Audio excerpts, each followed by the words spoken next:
Problematic Pub Podcast. Problematic Pub Podcast. Problematic Pub Podcast. The lunatics won't get man. Problematic Pub Podcast. Problematic Pub Podcast. Problematic Pub Podcast. Get out, man. You think it's funny? Come here and smack you in the mouth. Hi guys, before we start the episode, we just want to give you a massive thank you for all the support so far. If you want to support us more, you can find us on Patreon. Patreon is a platform which is subscription where we're going to be hiding our dodgier stuff behind it, the stuff we can't say on YouTube. Where can they find us on Patreon, Sandro? Guys, you can go on to patreon.com. It's Problematic Pub. It starts at £3 a month. It helps us keep this thing going, keep paying the bills, deliver new content. Absolutely class. If you can do it, you can do it. If you can't, you can't. If you do get extra episode a week, extra content, thank you very much. Welcome to the Problematic Pub Podcast. Oh, it's episode 100 and something, I don't know. He's just giving me a bloody rib jab there. So it's with myself, Simon Emanuel. There's always a man next to me. Who's this boy? Sandro Ford. And we got one of my mates on today. Someone I met a long time ago in comedy, met up again recently. Fantastic, Cokey Falkow! So Cokey, at the start of the podcast, we give our guests a little bit to tell everyone what you're all about, and then we'll move on to more mental stuff. So what are you all about, Cork? South African, now live in the UK, moved to Hollywood from South Africa, and then I was with, she's now my wife, she is English, and so I live in the Midlands of England, which is weird, never thought I'd say that. My granddad was a school teacher from Llanelli, so... Really? Yeah. That's fucking mad. Amazing, yeah. That's why I'm attracted to sheep. So. It must be mad though. Like you must really love it to like leave LA and move to the Midlands. Yeah. That you've got to love someone. That's insane. Yeah. There's no palm trees. No fucking palm trees. None. What was it like living in LA, mate? Because that's a proper interesting subject, that. It was hot. Yeah. It was really fucking... Do you live like central or... Because LA's massive, isn't it? Yeah. Do you live in the Hollywood side or...? So we lived on the east side, and it was a place called Eagle Rock. We had a place with the first house was like bordering Highland Park, which is like a Mexican gang area, and it was what we could afford. And then we kind of moved up and were up on the hill in Eagle Rock, which was very nice. Really enjoyed it. Sort of in the countryside vibe, you'd have coyotes and eagles and shit, and Yeah. The thing is with LA is it's not one city. Like Greater Metropolitan Los Angeles is fucking huge. It's like more people. I don't know, 20-something million. Yeah, it's massive. Yeah. But there's LA. Then there's a separate city with like different fire service, different police service. Yeah. Okay. That's Glendale. Then Burbank is a different one. Burbank. Yeah. Beverly Hills is a different one. So it's like all these different areas. It's a bit like London in a lot of ways. You can't think of London as one city. It's a city with all towns inside of it. Yeah. That's where you look at it so big. Like, yeah. But like, if living in the Midlands now, it's kind of like, I just think of almost England and bits of Wales as like one city. Yeah. Okay. There was a day where we drove, and I did 5 appointments in that day, and then I had a show at the Comedy Store in the evening. And in that day, I drove 14 hours. Fucking a hell. day. I was in the car.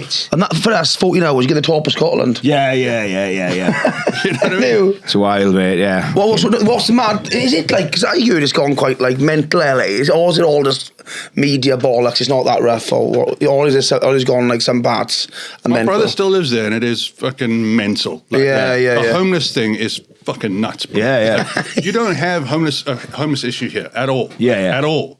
You don't see it. There's like cities underneath bridges and like squatter camps. Like The mole people, right? Is that the people live under the ground in LA? Vegas is even worse. They live in the storm drains. Yeah. They're not mad. On fentanyl, fucking. So they hope there's no storm. Yeah, basically, mate. Yeah. Essentially. You gotta love gambling to go out there as a holiday and you end up living in a fucking storm drain. It's just a gamble. I'm going to be gambling. What do I need? Take your credit card and some wellies just in case. Fucking hell. It is mad. I think people more about our country and say this and that, but we do look after people who are really down and stuff. But out there, they don't give a fuck about people. Like, you fuck. You're on your own, basically. Being really poor in a first world country like that's just pure capitalism. Yeah, it's mental. Fucking disaster. It's mental. Yeah. You see them and you're just like, fucking hell. We went to Vegas. We used to go fairly often. It was only like a 5-hour drive. and it's great to go watch shows and like have a good time. It's fucking awesome. Yeah.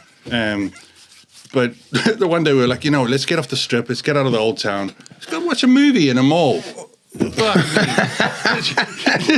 We're driving past, I was like, this is terrible. Like, this is worse than a third world country. It's like Blackpool when you go off the strip, innit? You go to Blackpool, like, I'll have walked to this way. Like, what the fuck is happening over here? I've done that a few times. Yeah. Gone up to gig for Ryan and I've got a street too far. I'm like, this is fucking mental. Like. Smackheads down an alley going, give me your kidney. But you are right. It is. But that's the thing with a lot of things. You look, it's like all. It's a bit like, when you go like, we've done like these old theatres. You go in, it's like fucking, it's grand. They got gold and like, and you got your backstage. And backstage is it's like fucking rubbish tip. Yeah, it's all mouldy. Like, well, yeah. But that's what it is. The facade looks good, but behind the fucking, there's nothing there. Yeah. Totally. It's fucking crazy. Loads of it is like that. But have you bumped into loads of like famous people randomly in LA? Yeah. Who's the biggest wanker in LA?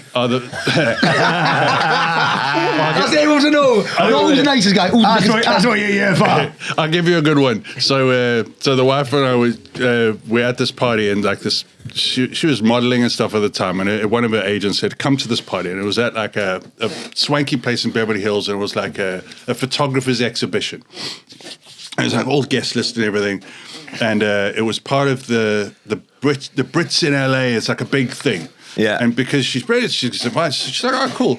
So we get in, and it's fucking packed, and we're just trying to get to the bar, and people keep pushing past you and shit. Fucking. And there's a massive dudes come past and kind of shoulder out, and I'm like, fuck. I look at her and she just goes, "Can you fuck off?" Like that. And it was Madonna. But her face has changed, me fair. Told Madonna to Oh, this swollen bitch.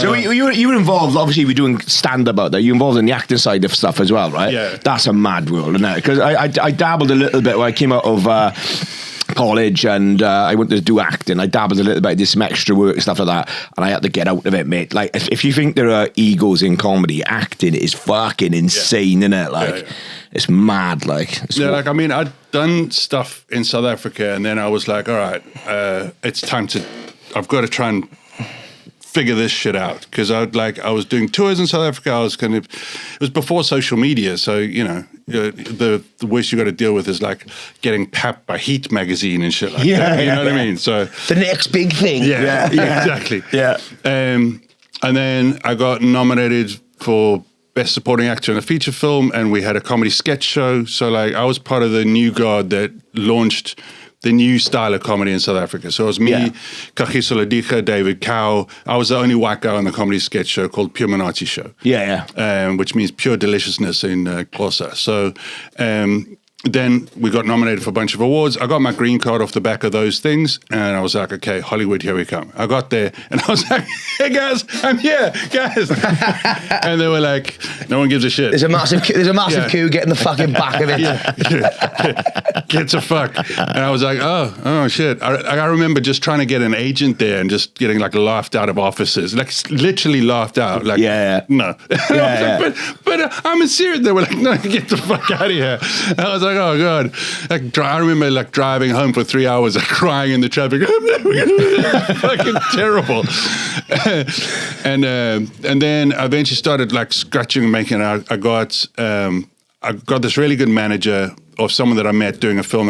They flew me back to my home country, to Durban, my hometown, and we did this like half Bollywood, half American movie. And off the back of that, I got this manager, and she stuck with me. I'm still with her now.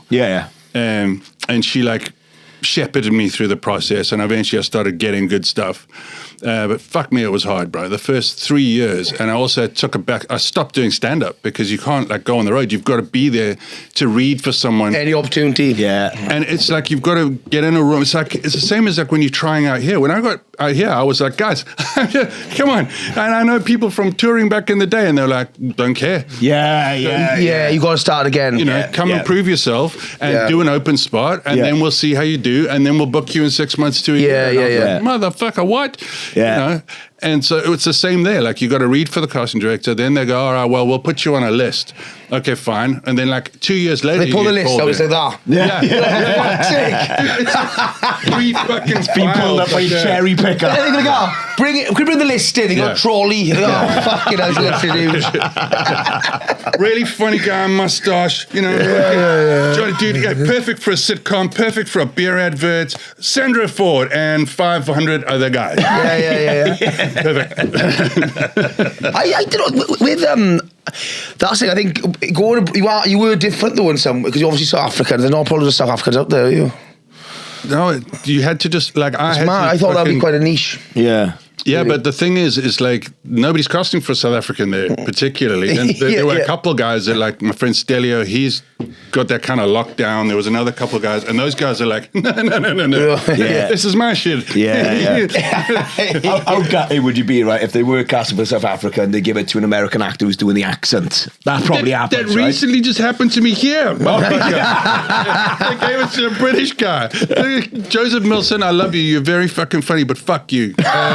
You know that? Well, he sounds more South African. I am South African. Joe, it's the new Rami Malek film, and it was like me and him were up for it, and then we were busy trying to work on something else together, and we have this like phone call it's like with other producers, and we're like, and then Joe goes, oh, by the way, I need to, he's like, right, by the way, I do need to just like talk to you about something, and maybe you could help me with my accent. I've got this new thing, a South African thing, and so I start shooting. I was like, and all I knew was like, I was shortlisted, so I was like, that's my gig. I've definitely got that one. Yeah. And then I'm on the call to him, I'm like, are you doing that Rami Malek film? He goes, yes. What? Oh, I'm sorry, mate. Like, that's how I found out I didn't get But you could help me. It's like, motherfucker. I done a little bit of like, because there's nothing every day, like days filming stuff for like Channel 4. And like that was quite chilled, right? But there was a little bit of hanging about. But I know some of these movies, have you hang out all day? Oh, it's insane. But the sets are huge, aren't they? Yeah. He's hanging around all fucking day. That's the only thing that put me off acting, I think. I did Sherpa work for one of Hugh Laurie's films that was filmed down the Gower, and literally, because all we had to do was they were filming on top of the cliff, down 3 cliffs, right? So we had to get the equipment up, set up, and then I was sitting around for up to 10 hours just waiting for them until he took it back down. It's fucking long days. Yeah, it's like the army, bro. Hurry up and wait. Yeah. Get there, fucking give it, sit up, and get the fuck out, sit. Yeah, and wait until we tell you, and then it's run. Yeah. Done. What's the biggest role you've done so far, mate? I would say the last one was The Working Man with Statham. Ah, there we are. Our producer said that he thought he saw you on that earlier. Yeah. Well, just Steve, that's the one who talks like that. I need a cheeseburger. That's the guy. And I need it now. Yeah. And you wonder where you get typecast when you're auditioning.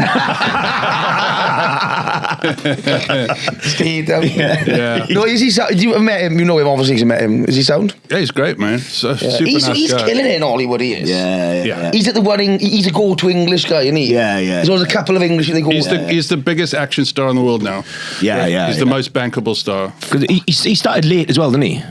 Yeah, I mean, like, it was interesting. So I met him on Expendables 4, and I was like the barman, and so I was basically like this, like across the bar for 4 days while they did the whole thing, and it was him and Sly Stallone. And then, so Stallone's there, and we ended up just chatting for like 2 days, because it's like so much downtime. I could do the bar job, I think. It's fucking amazing. Drinking like fucking. Where's all the prop cars? You drunk them all. God damn it, Sandro Ford, you've drunk all the props. Have I? And then the next thing I got cast on that, and I was like, oh, this is fucking great. That's class. And, did fight scenes and stuff, I hung out. But the weirdest one that I thought was going to be a really big one was Jurassic World, and I was like, this is it. I fucking Yeah. And because it was just after it was still like kind of lockdown. Yeah, okay. And they told me, like, my agent calls and goes, okay, you've got to go to this hotel, and then they're going to do the tests, and then you're going to be there. And I'm like, what? I thought that was just doing like this B camera kind of, BB unit. The next thing, I'm in this hotel, and it's like, I walk out after being like 48 hours, and it's okay, you're all clear, you can go hang out. So now you're just like, took over this whole fucking thing with like Capability Brown Gardens and everything. And I'm going to the restaurant. I'm just going to go watch the sunset. And there's fucking Jeff Goldblum. I'm like, what is going on right now? Like all these film stars are coming out. And I'm just like, what the, like a day ago, I was just sitting with my cats and my dog. Like, like in my little bubble. And I'm like hanging with these movie stars. It's like in this 5-star hotel. And I'm just like, I don't know if I can afford a beer. Like, how much is that? Put on Jeff's bill, please. Nice one. But it is mad, isn't it? You think you have suppose imposter syndrome sometimes, don't you? Yeah, I still get it in this comedy, man. When you get with me, you get a bit like that. Fuck off. I fucking discovered him. He's fucking not even at a comedy gig. He's sleeping in a bin outside. What do you do? Yeah, he's funny. Is that where I'm staying tonight? Do you get into comedy? Do you? Who have you had it with recently? No, just like if you do a big gig and like like when you started, you'd always love being in the middle with the pro acts because you learn so much, and then you get on to bloody bigger gigs. But every now and again, you'll do a lineup, and everyone you're on with, you've either seen on TV before you started, or they're bloody 25 years plus, and you're there, and you're like, fuck. But then back in it, you watch them on live at Jonglers. Yeah. And now they just fucked them back on the circuit. They divorced, depressed. You win like that. You're like, I saw you in Jonglers. You're like, you want to talk about it? Yeah, you're all depressed. I did a Jonglers on Monday night up in Kettering, and fuck it, it's just wild because when I first started, I used to watch live at Jonglers on TV when I was a teenager. It made me want to go into it, and then I managed to do the Broad Street one in Birmingham, which was where it was filmed, and this is class. And then all those years later, in the back of a pub, 60 people with the Jonglers thing. You're like, this is fucking tragic now. Like, I didn't know they were still going even because I remember they were. Short the name, didn't he? Yeah. Is that what happened? Someone from the original is still involved, but they basically went into liquidation. They've started up again, but they haven't got clubs. They just do pop-ups basically. But they were still doing that when I was like 10 years ago. They were doing that all over the place. There was one here in Swansea. There's one in. I remember the Swansea one. The Swansea one was Oceana, wasn't it? Yeah, like at a nightclub. Yeah. I went there, and there fucking was massive scary, group. bro. It was about 40 of us there. Yeah, it was fucking huge, terrible, and it was there was a DJ booth on the stage. Yeah. The stage is too high. Yeah. And it was like Globo fucking thing. Smoke machine. Yeah. And you're like, this is not stand up. Do you know slow clap? That night I went, right, one of the funniest things happened, right? So my best mate, Darren, right, he's one of those people, he fucking knows everything, right? He don't even live in Swansea anymore. He's a football coach in Norway, right? And he was home for 2 days, and he said, it's a comedy club, should we go and watch? I'm like, yeah, sound. So sitting, and I can't remember who's headlining, but whoever's headlining gets him up to do some audience participation, right? And he gets up on stage, and as soon as he gets up stage, this bloke just shouts, is that Darren O'Sullivan? And Darren's like, all right, Punch Lee. And he goes, yeah. He goes, oh, it's your dad. He goes, yeah, he's all right. He's having this conversation. I'm going back and over it. The guy's like, fucking funny, mate. I think we should do a Welsh movie. That's what I remember talking to Tidda Owen about it years ago. Yeah. It was like, the whole like cuckooing thing where they were like moving all the coke into Wales. And then I found out through somebody else, I won't mention any names, that you have a kind of a porous border here, similar to certain areas in the world. Yeah. But it's like, why is Jeff going out in his fucking boats again? No reason. And the Stormy shouldn't be doing that. Jeff comes back and fucking. And suddenly the valleys are full of fucking cocaine. Where did that come from? No idea. Some stupid cunt puts a fucking, there's a big lake at the valleys and at the Rhondda, somebody gets a boat, and I don't get some cocaine, mate, it's a fucking lake. It's not the sea, you stupid twat. They wasn't bought the lake in Swansea in one of the swan boats just paddling away. Well, fine. He said he was going to drop it off around here somewhere. There wasn't there a massive like pill factory up there or something at the valleys years ago. There's been loads of them, mate. Yeah, there's been some massive drug thing. There was like a pill factory, and then there was like an acid guy. Well, back in the day when I was a bit naughtier, we used to travel up to the valleys to pick up the bulk of what we were bloody distributing on here. Like, Oh, is it really? Next one. yeah, it's fucking awfully dangerous men up there. Terrible. That's the thing. Yeah. They are. It's like a fucking, it's like the outback, innit? Like, Yeah. But I like the idea of like the real Welsh gangster that's like really overly polite. Yeah. And like quite, flowery language. yeah. proposed. I'm going to kill you, boy. Yeah, but like But it never poetic happens. I'll almost. kill you in a minute now. Yeah. When's it going to happen then? Just looking at this beautiful sunset. Like, says something else. I'm going to feed you to the pigs in a minute. But not my prize pig, because she gets indigestion. And then like petting the pig. It's all right. I would never do There's that. not that many Welsh Hollywood films there. Well, the biggest one is obviously Twin Town, and that. Yeah, there's not a Hollywood film, is it? No, it's a British classic. It's the one that started independent and did bigger. I don't think there are Hollywood Welsh films, are there?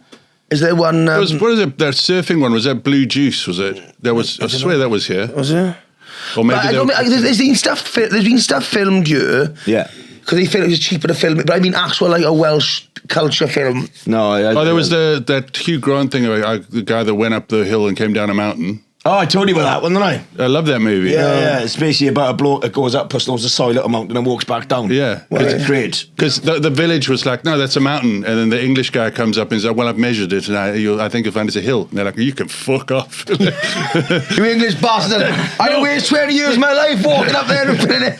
That's our mountain. It's not a fucking hill. No, it is a hill. So then they Right, get the B&Q, get the soil, we prove it's can't wrong. and they have to get like 20 feet higher, so they pile it up and with scaffold boards and everything, and they make it a mountain. And then what happens? They make it a mountain. That's it. That's it. That's it. That's the whole film. Oh, no one dies. No. Oh, it's for shit. Yeah. It'd be nice to like you go there before you go. And he has an heart attack. But doesn't that perfectly like show the ambition of Wales? Though? And then what happens? That's our main film. Is there an alien? Like what? No. That was a shit film though. Did it get dragged out? Is it like? Yeah, it's like does a get dragged out, 1990s fucking. Oh, is it that old? One of those like. I'll have to watch it. Yeah, it's just like it's one story, but it's all right. It's good, isn't it? It works. There's a good. I worked with a guy, who's a Welsh actor, Andrew Howard, and he's like he plays a lot of gangsters. He's a fucking great actor. Yeah. He's really like he's got that kind of fucking. You're scared when he looks at you. Yeah. We should get him out. He could be one of the gangsters. Where's he live in? He lives in LA, does he? Yeah. I was thinking of doing. Have you ever seen that film, Escape from New York? Yeah. That cheesy 80s film. Yeah. What was his name? Spike. The guy Spike something, but the actor is. Isn't it Kurt Russell? Kurt Russell, yeah. Yeah. I'm thinking we could put money together and do Escape from Swansea, and I'll play him. Do you reckon? Yeah, you need the sleeveless thing or the jacket. I was thinking snake biscuit. Yeah, I was thinking wearing a full leather jumpsuit. Yeah. Really? Yeah.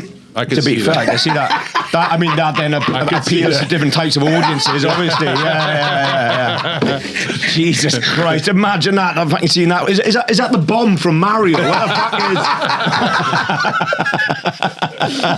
is? Escape from Swansea. And all it is a film, like a proper like Welsh film. The train's delayed, I can't get home.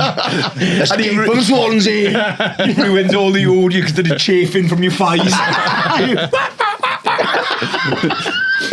How will I get home? It's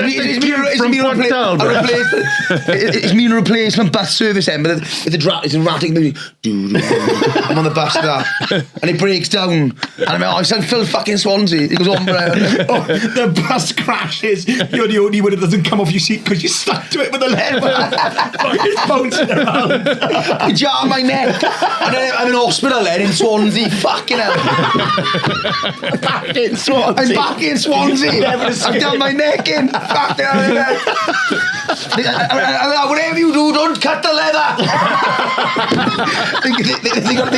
They're gonna butter me up and get the leather off. Don't cut the fucking leather. It's rented. It's gonna go back. It's gonna go back to the rental shop day for pay tomorrow. It's 1,000 quid. That could actually like be a film though. Yeah. A stupid spoof Oh, film. it'd be so. Escape from but it Swansea. wouldn't be anything else if we made it with it. Even if we tried to make a serious film. Yeah. It'd be fucking silly, It'd be wouldn't it? stupid, yeah. Oh, it'd be so funny, man. Escape from Swansea. I like that, man. Like, and you can fucking like prop. I remember late nights in Swansea when you said you'd walk back to Port Talbot a few times. Yeah. Fucking miss You walk everything, home. Like, oh, I quite like. So I filmed something the other day for this company. They wanted to like pitch the BBC. It's like a kind of mockumentary thing. Yeah. Just one camera, just like they said to me when I filmed it. I said I don't like learning scripts. Like, I just like. But I said, can I just do it like fucking? They said, yeah, just do it. Done it. I put one clip out now, so I've done 200,000, and they said to clip more stuff out now. Yeah. The clip's really funny. Yeah. But I like that kind of like no loose. Yeah. That's when the funniest. It's like on stage, the funniest stuff. Yeah. So if you're doing your bit, you normally do, then you add something on randomly, and it fucking. That's what the fun part of doing. So you acting. improvised all the lines. Of that. Everything. Fucking hell. The one that made me laugh loads is when you were sitting in the window and you said, I said my friend went to Turkey and now they're doing OnlyFans. I don't know what I'm going to do. And then he goes, well, why can't you do OnlyFans? And you just look at him and goes, size mainly, and my mum would let me do it in the house.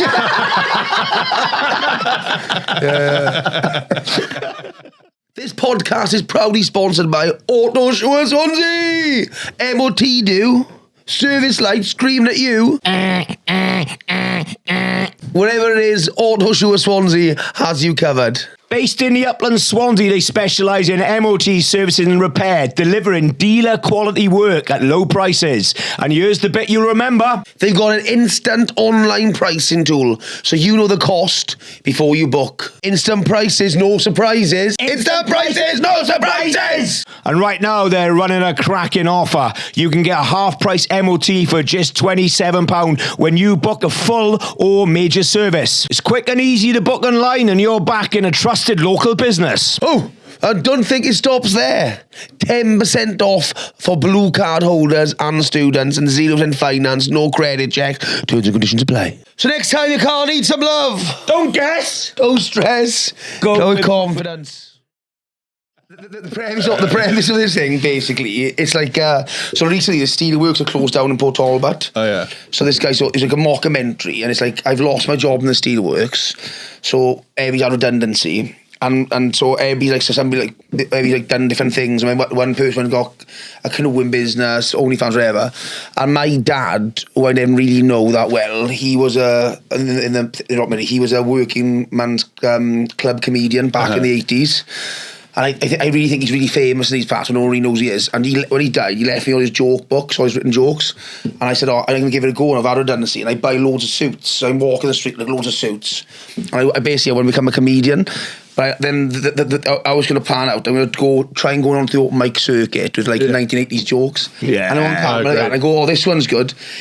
An Indian, a white man. I can't say that one.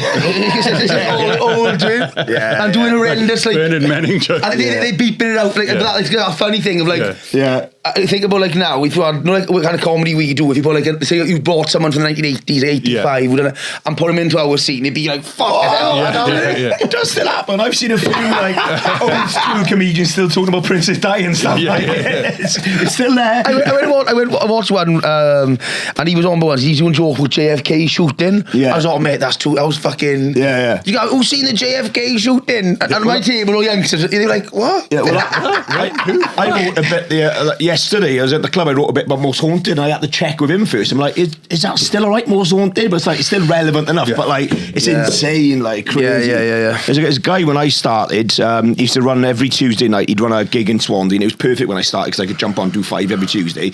But he was a workman's club comedian, and he still had jokes about Paulie Yates and people like that. Yeah. Fucking wild. Like, and it was a student audience, right? But every time he did it, it would go silence. But he did it every week. Was that the same way you'd be like, oh, you guys don't know anything, and you try and explain it? Like, yeah. See, she was. There was another guy who used to do he started doing this thing about like Gladiator, like the film. Yeah. And then it was like, do you remember that film Gladiator? And then it was. Gladiator just came out on VHS. Yeah. I mean, Gladiator just came out on DVD. I mean, I was watching Sky the other day. There was this film, Gladiator. You're like fucking just writing your joke, bro. There's one comedian who I love. We do a book, he's really funny, but he's really good. He's always said so old, like. Yeah. And he does stuff about Pop Idol. Yeah. You know, the youngsters, they all love Pop Idol. Let's change to X Factor. For fuck's sake.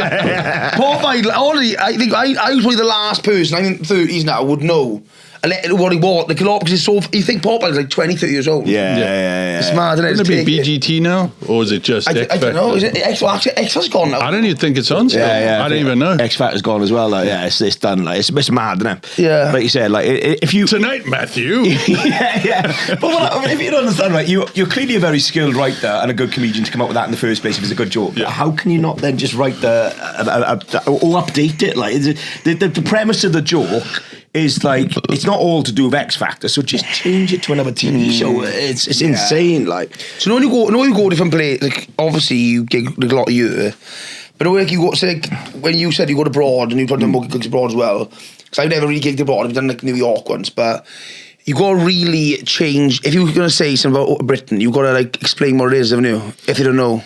Yeah, if they're it's like, say you know Tesco's, you got to say, it's like a Walmart. Yeah, because they're not going to understand it. Yeah. There's certain things you have. I think it's easier for us, if American comedian come over here, British people know more about America than America know about Britain, don't they? Yeah, for sure. Oh, mate, most Americans don't know what Wales is. Yeah. They just don't. They think it's some sort of fucking principality or something like that. They don't know. Yeah. Well, they think it's like a they think it's part of England. They think that it's like a principality, little thing. Well, they'll say things like to even Irish people, well, you're British. Yeah. And I'm fucking not. Yeah. Well, you're English. Yeah. They go nuts, don't they? Yeah. The Americans, I always say this, when I went over there, I couldn't believe how many of them hold on to like little bits of culture. There's way in their past. Yeah. I went to this Italian restaurant, so my family's all Italian. And I went in there and they go, Sandro, are you Italian? I said, my mother and my family's Italian, yeah. So I said, I'm probably half, whatever. I'm Italian. And like, oh, you? I said, well, is your mother Italian? Or are you Italian? No, I'm 8 generations Italian. Like, you're not a fucking Italian. You're 8 generations fucking mental. Tell him what a comedian said about your hair and your flow. Oh, yeah. I was in America doing a gig. And I went, so I used to have a massive, I'm going to show you my massive afro, right? I used to have a big fucking afro.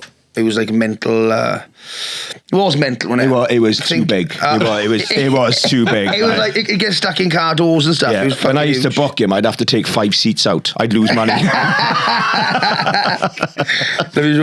So I got on burger. So so I was in America. I done that's me and David Tell. Oh, amazing. Wow. Yeah. So my hair's massive, right? So basically, I got on stage with my dad. My dad's white as fuck. Name's Norman. So he's like proper tourist. I love New York hot hat on and all that. And like, he got Brooklyn heart. He loves it. So I come on stage and this guy goes, he said, yo, man, this black guy, he said, you got flow, you got a fro, is your daddy black? I went, he's there. My dad went down. He said, he's whiter than Donald Trump's dreams, man. I was fucking laughing my fucking head off. He's whiter than Donald Trump's dreams. Fucking brilliant. I mean, my dad, he's white as fuck, like Arthur Norman from Wales, fucking sitting there with his fucking tourist bag full of shit. He's bought crap, like with fucking Empire State Building fucking key rings and stuff. You know, when people, I used to introduce people to my dad when he was still alive, they were just not surprised. He was exactly what you expected him to be. He's a fucking scumbag. Oh, really? Yeah, we looked at him as well. He had the fucking bald head, his fucking leather jacket, sitting and fucking drinking. As my dad would go, yeah, of course it fucking is. My dad got a leather jacket. I think he's still gone now. When he bought a leather jacket back in the 80s, you bought it for life. Yeah. Didn't you? You bought a coat, a good leather coat or something. You buy that and you'd have it for 25 years. And you get fanny free instantly if you had a leather jacket back then. That was the bad boys jacket. That one. They'll all be tried by the fake ones. Yeah. And you've got a real pleather. one. Yeah. And it's the worst one, the sheepskin coat. Oh, man. They're old school, aren't they? Rather than them. Yeah. You have to do that. Yeah. I remember them coming back into fashion when I was in college. I was 17, and that sheepskin. Top Shop brought them back into fashion. So you had all these people then walking around in skinny jeans and sheep jackets. They look fucking mental. Like, it's wild. How did you get into stand-up, Coke? Kind of by chance, dude. Really, it was like I was studying to do drama. Yeah. And then I was doing improv. And then this guy came out from London that knew Malcolm Hardy. Yeah. Oh, yeah, I've heard of him. I was with him. Yeah, and they'd opened a club in Johannesburg. And I was like, I moved up from my tiny town. I was like a little coastal town, Durban. And I come up there and it was either like get a bar job to try and survive, whatever. And I saw these guys and I was like, I think I can do that. Yeah. And I knew one of the guys from the old improv crew. And he was like, yeah, we're looking for more acts. So come and try out on Wednesday. Yeah. And I tried out on Wednesday. And I didn't even know really how to write a joke. So I just fucked around for 5 minutes. Yeah. And just like riffed. And they were like, great, come back again. Yeah. When you first started, flying headbutts and stuff like that. And then I can't write a joke now. and then that was it. And then like I built up. Then I was like one of the new acts. And the thing was, he was bringing out headline acts from London. Yeah. So like, What was the club called? It was called Hysterics. Is it still there now? No, it's gone. It's a totally different vibe now, anyway. But then that's how I met like Martin Moore and Ben Norris, all of those guys. Oh, Ben, from back then. Yeah. And they were coming out to Joburg. Ben Norris is a solid fucking headline. I gigged in Birmingham and I went on. I didn't have a fucking nice one really, and then I was opening it in the middle act, done okay. And I come off and I said to him, I said, fucking not a very nice crowd. And he said, oh, no. I said, I'll go on now. And he went on, he took a fucking move off. In other words, when you say you want to not a nice crowd and then they go and slay it like a bastard. I come off and they wasn't there, they come in later. There was much less people when I went on. Yeah. He's one of those, Ben, no matter how long you go in, if he's on, you sit and you watch. Yeah, he's good joke teller. Yeah. Good. So they come over and do it, that's mad. Is there any comedy clubs in South Africa now? I think there's a lot of pop over there. I haven't been in ages. The last time was like I got flown out to do a festival, and there was a club. There was one in Cape Town and one in Joburg. Or was it two in Joburg at the time? And COVID fucked it basically, from what I understand. Yeah.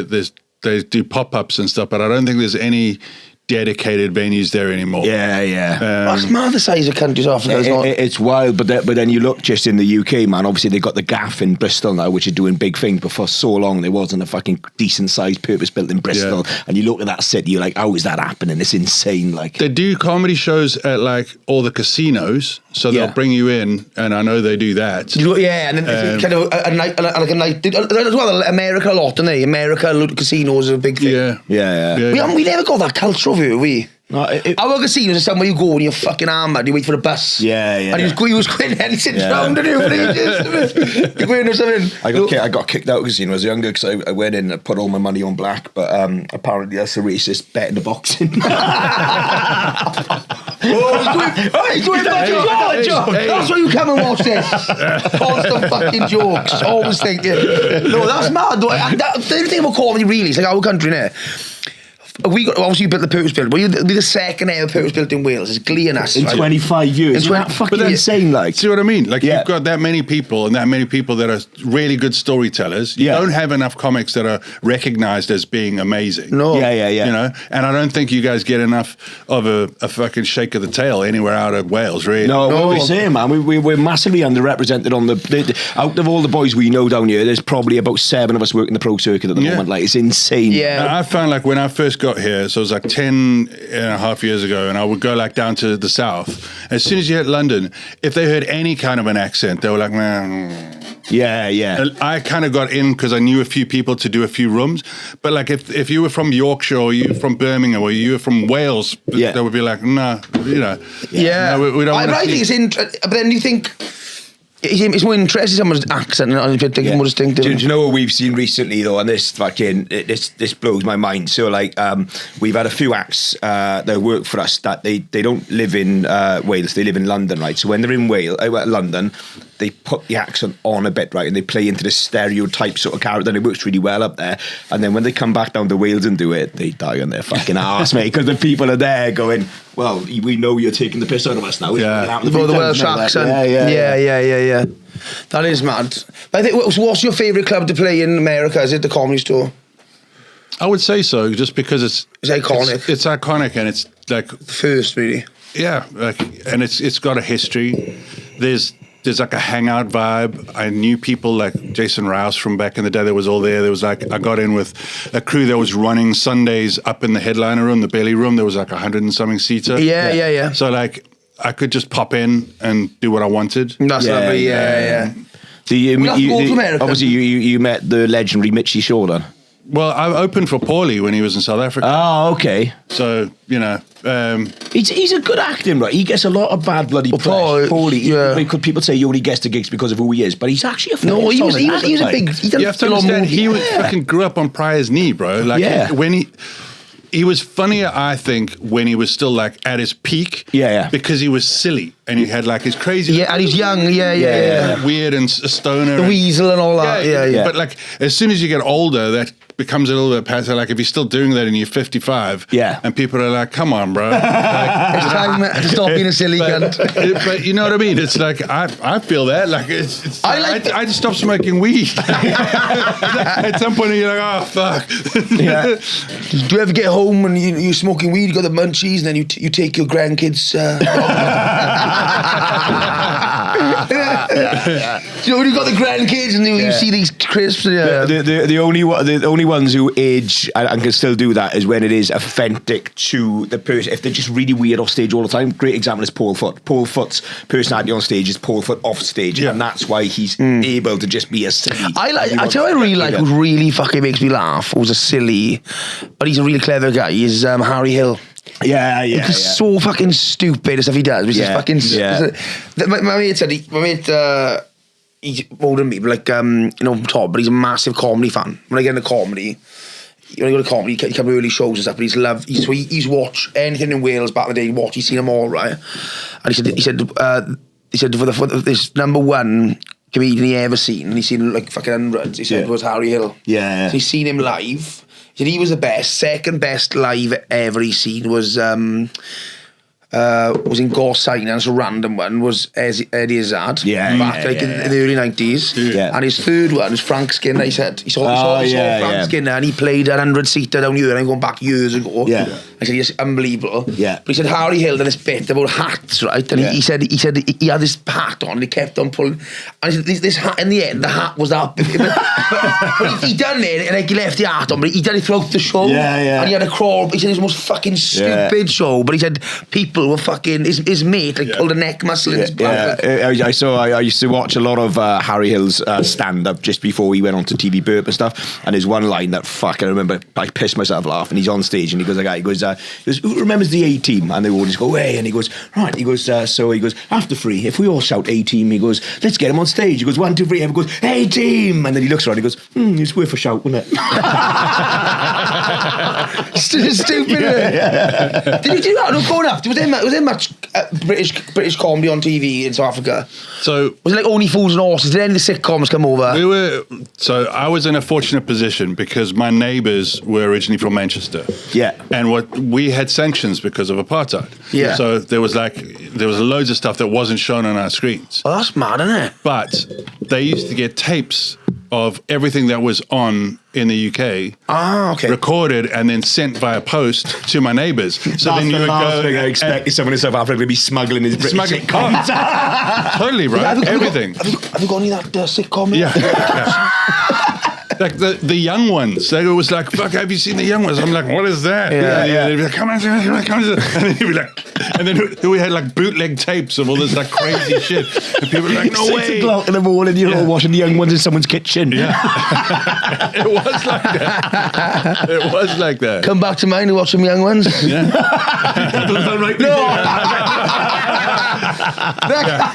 look at like this. Now then, Sandro, now then. We'll have none of that. No, it is mad. You don't think of that, like with sort of apartheid now, you couldn't watch certain things. It's wild, isn't it? It's got a mad history. I was saying to Sandro, I've like South African people, I love them, and every South African that I've met in the UK, they've all been a bit mental, mind. Like, I include you in that as well.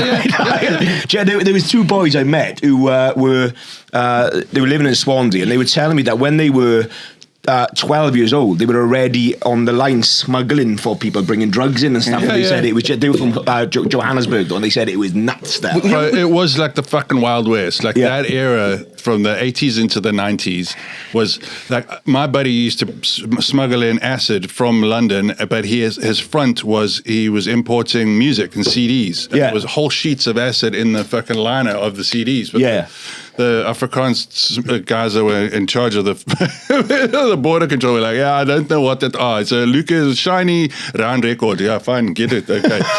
is this particular one band? No, Pixies. Fine, have it. What's a Pixie? You fucking. Okay. So ironically, when you fucking put that one, you saw the Pixies as well. What the certain did they banning then? Was it certain like what was banned? There were books. There was. I mean, it was. What kind of books? So anything that was mentioning black people, black power, thought anything that was would like expand your mind in any way that you wouldn't take for the letter of the law of what they were fucking telling you. Oh, that's mental, like, isn't it? You couldn't get BBC News because they were showing stuff that was happening in the township, so that was all shut down. So they were like, no, you only watch the governmental news. You couldn't even get blacklisted at the pubs. You couldn't get blackout drunk. You couldn't go to a black tie event. Terrible. And that's why we play Swansea on a Saturday night. Tell you what, though, when you think about it, what's mental? Because I remember, I think it was one of the, I think it was Glenn, what's his name, the rugby player, Glenn, any black rugby player, any back in the 90s or something. Yeah. They went on a tour to South Africa and they went into this, and he speaks about his documentary and he goes into this like restaurant and they sit down and he comes over and the Welsh team are there, they're all there. I said, you can't, you've got to leave because, and the coach like, why? He said, because he's black, he can't be in here. Wow. And his coach said, well, if he's not fucking eating you, none of us sat on the left. Like, Stuff like that's mental, innit? Yeah, it's mad, it's not even that long ago. Like, I know. Not that long ago, bro. Like when I grew up was mental. So because my dad was Jewish, I got sent to a Jewish school for a while because that was the only multiracial school in the country. Yeah. Jews were like, they didn't know how to fit you in because you were kind of like, they didn't like us. And so it was like, all right, fine. So my friends were Indian and black growing up. Yeah. But in that era. So, yeah, it's mad. Yeah, so like Tabiso Malakleha was my best mate, and his parents were both doctors, so they were fucking wealthy. They had tons of money, but they were not allowed to live in a good area. Yeah. They were forced to live in the township. So they lived in an area called Claremont, and another mate of mine, Pilum Dakane, his dad was an Anglican bishop, but he lived in L section of Mlazi, which is like fucking right on the edge of fucking like Beirut shit, like crazy. Yeah. It's mad, isn't it? So my parents let me go and stay for a full weekend, like a long weekend, like a bank holiday weekend, with the Malaklehas. So Dudu, his mother, would pick me up in this massive white Mercedes, right? And he was like, no, you got to bring your BMX bike. So I've got a BMX bike, so we're going to go riding. And I was like, okay. So he loads the BMX bike, and she would pull up like 1.5 kilometers away from, there's basically like a border post. Yeah. 3 gates, no man's land, machine gun turrets, the whole thing. Fucking and hell. Like, okay, that's how you go in, and they have to have a passbook. If you were caught and you were black or of color outside of those areas without a passbook and a reason, you were arrested. Wow. Bloody hell. And so, because it was like, they're all terrorists and blah, blah. So I'm now going to stay there. So she's like, right, get under by the back seat and put a blanket over me, put boxes and stuff. And I'll never forget looking out like that and seeing all the soldiers with the guns and then driving through. And they were like, all right, Mrs. Malakleha, because she was like upstanding member of the community. They were like, okay, fine, go through. And then you drive through, and the next thing you're just like in a different country, essentially. Yeah. Within the borders of South Africa. Yeah. And then there's like burnt out cars. I remember me and Tabiso like playing in the burnt out cars, like, hey. We're like 12. Wow. Like, this is fucking awesome. It's insane, isn't it? Riding around on our BMXs, like herding the goats, coming back, and because He must have been a good friend, mate, because I just wouldn't have fucking gone. dude, Get under the blanket, there's a man with machine gun, I'll go home. I'm fine. When you're young, you don't have no prejudice. When you get older, people do things on to you, don't they? Yeah. When you're kids, you play with anybody. Or there's no. True, yeah. That is mad. It is. What's it like? Is it kind of sorted out? Obviously, it's gone now, but it is still. it's a totally different country now. Yeah. I mean, it's Is it good for corruption holiday? and fucked, but it is. It is. It just depends where you go and how you do it. Like you can, like I really want. I'm going to go do it. So they're doing like a 20-year anniversary of our sketch show later in the year. They're talking about doing it in October. Whether it's going to happen or not, I don't know. But like the last time I was there, there's a lot of like similarities to like Brazil, where it's like the haves and the have-nots. So like the shanty towns, and then like fucking Stunning place. Yeah. So like if you go Cape Town, you'll think you're in like the Riviera, and it's like winelands and everything. But like just past that section, bro. Yeah. It's like the Young Americans gangs and gangland. Yo, like fuck me. crystal meth and I'd be in area. You would be in there. It's terrifying. It's fucking I'm the only person who terrifying. do crystal meth and put on weight. Fuck's sake. You're like, fuck off it. Every time I've come to Swansea, I've always gone, I feel like I'm back in South Africa. You know? It's just without the guns. That's a good description of Swansea, man. I've never seen a city where there's such beauty next to just mental places. Like. And also that main high street is all massive blokes that play rugby that want to fuck you up after a couple of fucking pints and a couple of lines. Yeah. I'm like, oh, this feels like home. I know this feeling, except no one's getting shot. Yeah. Like I always heard that there's things like people in Africa back in the day, it was so dangerous. They'd have like flamethrowers in their cars, all that bollocks. Oh, it's true. Wow. We wouldn't stop in Joburg at one point. You didn't stop at a red light at night. As soon as the fucking things were, you'd be like, I literally remember driving, you go, and drive through. There were big signs going, don't stop in this area because of hijacking. So they would come out from under the bridges. Like near where I had my one apartment, they would come, and the street kids basically were like marauding gangs, and they lived under the bridge like borrables. Yeah. And they would come out. And there was the guy that I knew through the other like guys that I knew, and his name was Hoppy. Yeah. And he had one leg. So he would fucking come on, and he grew up from young, and we like helped him out a little bit. And then he got big. Yeah. Like Hoppy grew to like 6'3". It grew. No, he fucking got massive. His one leg. He's now got 3 legs. He's fast as fuck.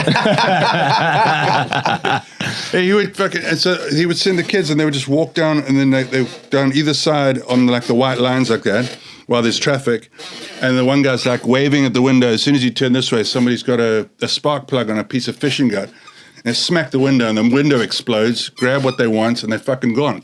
Wow. Yeah, that's fucking nuts. That's fucking insane. Like, it wouldn't happen to you though. You don't drive, do you? No, that's true. Yeah. You'd be a post spike, you would. I'd be the only one that gets fucking mugged on a megabus. When he was wearing your wig, he was like, oh, take all off it. Fucking hell, you got my wig. Actually, I don't care how poor it is in those areas. You're probably wise not the fucking rob a megabus. Who the fuck on a megabus has got anything of value anyway? In those areas, you'd be wealthy. That's our... Oh, amazing. Of course, really good episode. Anything to plug or anything? Or any socials, tours? No tours right now. Socials at cokeyfalkow.com. Cokey Falkow on Instagram is fine. And you run some nice gigs as well, Yeah, so we've got a new one that we did the first night last night in Madeley, which I'll get you guys up to do. Lovely, mate. Send me the picture. Proper nice compact room. I'll come and I think I've got you in August at the brewery. I think we booked you for that. And then we've got you've done that one. Yeah, it's nice. Did you do well? Yeah, amazing. I'm gonna have a nice one. And there's another one in Trentham, and then there's a new one somewhere else in Wedgwood. So any of them areas, go and see it. There's great stuff happening in them areas, and that's a cut. Yeah, that's good. Have a look on the website. That's good. I'll do it after I say this. Have a look on the website. All our comedy clubs are on there. His tour's on there. My tour date's on there. Be quick though. We are selling out. That's a cut.